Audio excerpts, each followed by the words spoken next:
തെരഞ്ഞെടുപ്പിൽ വളരെ പ്രധാനപ്പെട്ട ഒരു പങ്ക് വഹിക്കേണ്ട ചെറുപ്പക്കാർ. കാരണം 18 വയസ്സിൽ വോട്ടവകാശമാണല്ലോ. ആ ചെറുപ്പക്കാരുടെ തീരുമാനത്തിന് വലിയ പ്രസക്തിയുണ്ട്.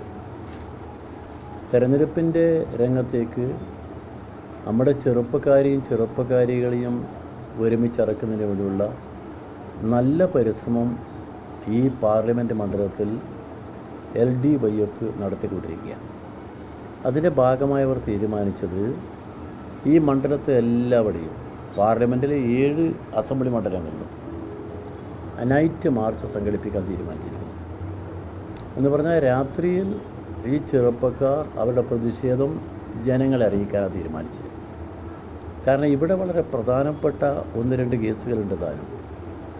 നമ്മൾ ഈ തിരുവനന്തപുരത്തെ പറ്റി പലരും പ്രചരിപ്പിച്ചുകൊണ്ടിരിക്കുന്നത് ഇവിടെ ഇടതുപക്ഷത്തിന് 3-ാം സ്ഥാനമാണെന്നുള്ള പ്രചരണം നാട്ടിൽ മുഴുവൻ നടത്തിക്കൊണ്ടിരിക്കുക.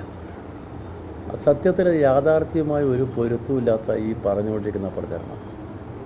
ഇടതുപക്ഷം ഈ മണ്ഡലത്തിൽ അസംബ്ലിയിലെ വോട്ട് പരിശോധിച്ചാൽ നമ്മൾ 1-ാം സ്ഥാനത്താണ്. 1 ലക്ഷത്തോളം വോട്ടിൻ്റെ മിച്ചമുണ്ട്. മാത്രമല്ല ഈ മണ്ഡലത്തിൽ 1-ാം സ്ഥാനത്ത് നമ്മളും 2-ാം സ്ഥാനത്ത് UDFും 3-ാം സ്ഥാനമാണ് BJP നമ്മൾ തമ്മിലുള്ള അകലം ഒരു വലിയ അകലമുണ്ട് എന്ന കാര്യം ആരും ഓർക്കുന്നില്ല. പലരും പഴയ 5 വർഷം മുമ്പ് പാർലമെൻറ്റിൽ നടന്ന തെരഞ്ഞെടുപ്പിനെ കണക്കെടുത്ത് വെച്ച് കസർത്ത് നടത്തുക യാഥാർത്ഥ്യവുമായി പൊരുത്തമില്ലാത്തൊരു കാര്യമാണ്.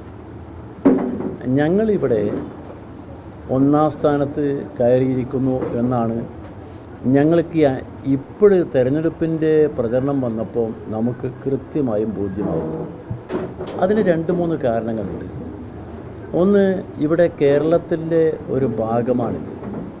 കേരളത്തിൽ കഴിഞ്ഞ തവണ ഇവിടുന്ന് UDFൻ്റെ MPമാർ 18 പേർ അവിടെ പാർലമെൻറ്റിലെത്തി.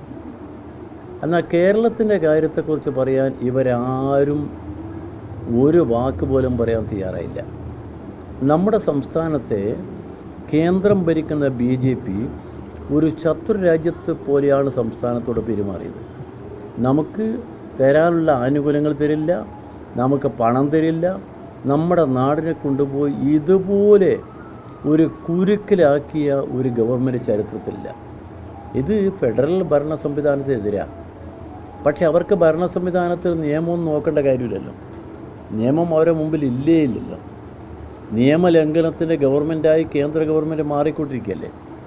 അപ്പം അങ്ങനെയുള്ളൊരു ഗവൺമെൻറ്റിനെതിരായി നമ്മുടെ നാട്ടിലെ ജനങ്ങൾ ഒരുമിച്ച് നിൽക്കണമല്ലോ. കേരളത്തിൽ നമ്മൾ 1600 രൂപ പെൻഷൻ കൊടുക്കാൻ വേണ്ടി എന്ത് വിഷമിച്ചെന്നാ. പെൻഷന് വിഷമിക്കുമ്പം ഇവിടെ ബൈ ഇലക്ഷനിൽ പോയി വോട്ട് പിടിക്കാൻ പോകുമ്പോൾ BJP പ്രവർത്തകന്മാർ പെൻഷൻ നിങ്ങൾക്ക് കിട്ടിയില്ലല്ലോ, പെൻഷനെതിരായിട്ട് അവരെ പ്രചരണം.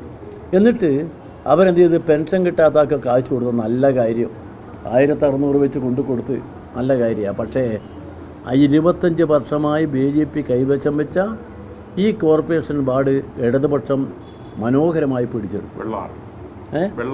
വെള്ളാർ. അതുപോലെ തന്നെയാണ് നമ്മുടെ ധനുപച്ചപുരം പഞ്ചായത്ത്.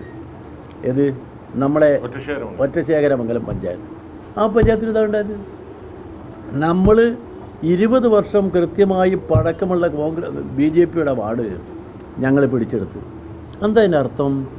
BJP എന്ന് പറയുന്ന പാർട്ടി കാലാകാലങ്ങളിൽ അവർ മറ്റ് പല രീതിയിലും ഉപയോഗപ്പെടുത്തി വോട്ട് തട്ടിയെടുത്തിട്ടുണ്ട്. അതുകൊണ്ട് എന്ന് വന്നാലും അവർ ഇവിടെ 3-ാം സ്ഥാനത്താണെന്നുള്ളതിൻ്റെ ഒരുപാട് ഉദാഹരണങ്ങൾ ഞാൻ നിങ്ങളോട് പറഞ്ഞു. അതുകൊണ്ട് BJP 3-ാം സ്ഥാനത്താണ്, ഞങ്ങളാണ് 1-ാം സ്ഥാനത്തുള്ള പാർട്ടി. അത് നമ്മളെ നാട്ടിലെ പത്രങ്ങളും മറ്റ് ആളുകളും പ്രചരിപ്പിക്കുന്നതിന് പകരം അവർ എപ്പോഴും നമ്മൾ 3-ാം സ്ഥാനത്താണെന്ന് കാണിക്കാനുള്ളൊരു ഏർപ്പാടാണ് നടത്തുന്നത്. അത് യാഥാർത്ഥ്യവുമായി പൊരുത്തമില്ലാത്ത കാര്യമാണ്. ഒന്ന്. രണ്ടാമത്തെ കാര്യം, ഇനി ചിലർ ചോദിക്കുന്ന കാര്യമുണ്ട്. ഈ കേന്ദ്രത്തിൽ നമ്മൾ ഒരുമിച്ചൊരു മുന്നണിയാണല്ലോ, ഇന്ത്യ മുന്നണി.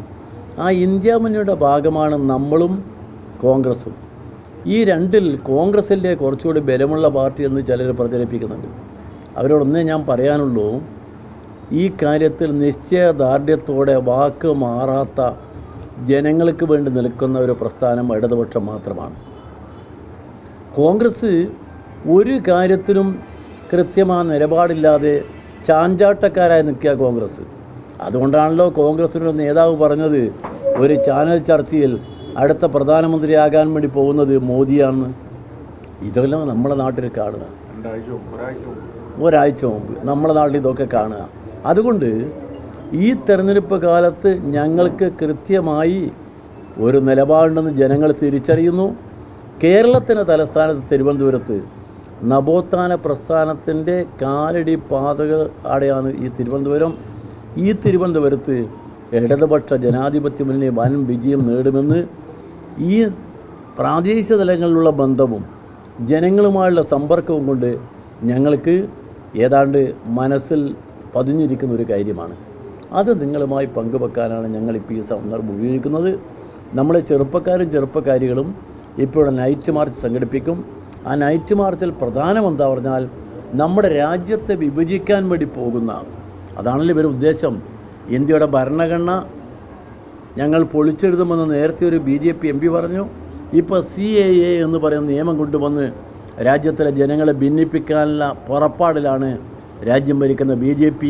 അതിനെതിരായി കൃത്യമായി നിലപാട് സ്വീകരിക്കുന്ന ചാഞ്ചാട്ടമില്ലാത്ത പ്രസ്ഥാനം, ആ പ്രസ്ഥാനമാണ് ഇടതുപക്ഷമെന്ന് ജനങ്ങൾക്ക് നന്നായി അറിയാം. അത് ജനങ്ങളോട് നേരിട്ട് ഒന്ന് പറയുന്നതിന് വേണ്ടി കൂടിയാണ് പ്രതിഷേധത്തിൻ്റെ ഭാഗമായി നമ്മുടെ ചെറുപ്പക്കാർ ഈ പരിപാടി സംഘടിപ്പിക്കുന്നത്. ആ പരിപാടി ഒരു വൻ വിജയമായിരിക്കും എന്നതിൽ തർക്കമില്ല. അത് നാളത്തെ തെരഞ്ഞെടുപ്പിൻ്റെ വോട്ടിനെയും ബാധിക്കും. കാരണം തെരഞ്ഞെടുപ്പിൽ ഏറ്റവും കൂടുതൽ ഇടപെടേണ്ട ആളുകൾ ഈ ചെറുപ്പക്കാരാണ്. അതുകൊണ്ട് ഇവരുടെ മാർച്ചിന് നിങ്ങളെല്ലാവരും സഹകരിക്കണമെന്നാണ് എനിക്ക് അഭ്യർത്ഥിക്കാനുള്ളത്. ഇടതുപക്ഷം നിലപാടിൽ ഒരു വെള്ളം ചേർക്കലുമില്ലാതെ നിലപാടിൽ എന്നും ഉറച്ചു നിൽക്കുന്ന, മതന്യൂനപക്ഷങ്ങളുടെ കൂടെ എന്നും നിൽക്കുന്ന, നമ്മുടെ നാട്ടിലെ മനുഷ്യത്വത്തിന് വേണ്ടി പോരാടുന്ന മനുഷ്യ സ്നേഹത്തിൻ്റെ പ്രസ്ഥാനമാണ്. ആ പ്രസ്ഥാനത്തെ ജനങ്ങൾ വിജയിപ്പിക്കുന്ന കാര്യത്തിൽ ഞങ്ങൾക്ക് 100% ബോധ്യമാണ്. അതാണ് ഈ അടുത്ത നാളിൽ നമ്മളെല്ലാവരുടെയും പോയപ്പോൾ നമുക്കുണ്ടായ കാര്യം.